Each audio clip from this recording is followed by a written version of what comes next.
Today, we're going to decode the habits behind Matthew McConaughey's effortless cool. And the best part? We're turning his charisma into a set of skills you can actually learn and start using right away. So here's what we'll cover. We're going to look at his whole aura, how he masters a first impression, that relaxed confidence he has, and of course, how to become a magnetic storyteller. Then we'll wrap it up with an action plan for you. Let's get into it. All right, first up, this whole idea of an effortless cool aura. It's so important to get this. This kind of charisma isn't about looks or some innate talent you're born with. Nope, it's just a set of habits. And that means anyone can practice them and learn them. So let's define what we're talking about here. We're calling this a learnable skill. It's a state of being, really, one that makes other people feel comfortable and just kind of drawn to you. And it's not based on who you are, but on the specific things you consciously choose to do. Okay, let's get into our first actionable area, that first impression. You've got, maybe 10 to 20 seconds to really set the tone. That first moment, it frames the entire interaction that follows. It's huge. And you know what? There are two really simple steps to nailing this. First, you have to consciously decide on the mood you want to project. And second, you acknowledge everyone in the room, not just the people you think are important. So that first habit is all about controlling your pace. Think about when McConaughey walks onto a talk show. He moves slowly, he's smiling, he's looking around. That projects this carefree vibe that puts everyone at ease before he's even said a single word. And next up, you gotta make it a point to greet everyone. I mean everyone, from the intern all the way up to the CEO. This is so key because it stops people from feeling like you're just there to get something from them. It shows you're actually interested in a real connection. Now, how you physically carry yourself is absolutely crucial. And this isn't just about looking confident. Your body language actually changes how you feel. It's all about establishing your frame. That's the social reality you create. And you do it through relaxed confidence. Just look at the contrast here. It's so clear. Relaxed confidence a lot of the time just comes down to taking up a bit more space and opening up your posture.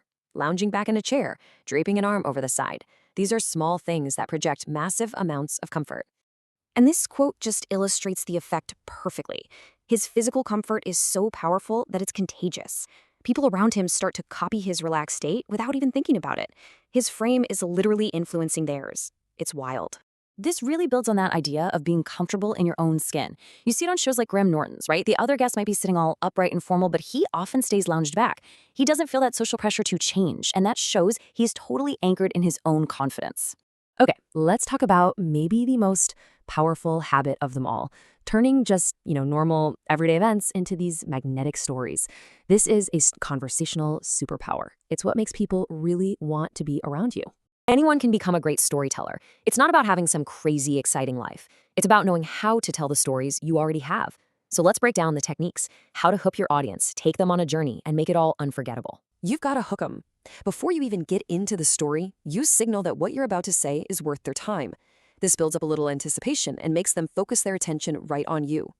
A super simple pre-frame just like this immediately makes the audience lean in. It's like a promise of entertainment before the story even kicks off.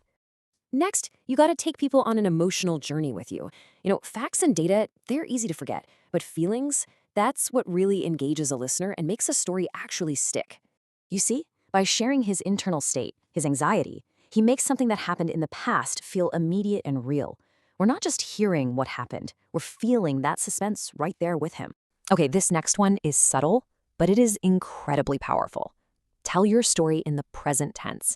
It drops your listener right into the scene with you, like it's all happening right now. See how he says, "I walk," instead of "I walked"? It makes the whole story feel immediate. You, the listener, feel like you're right there in the room, getting that job right alongside him.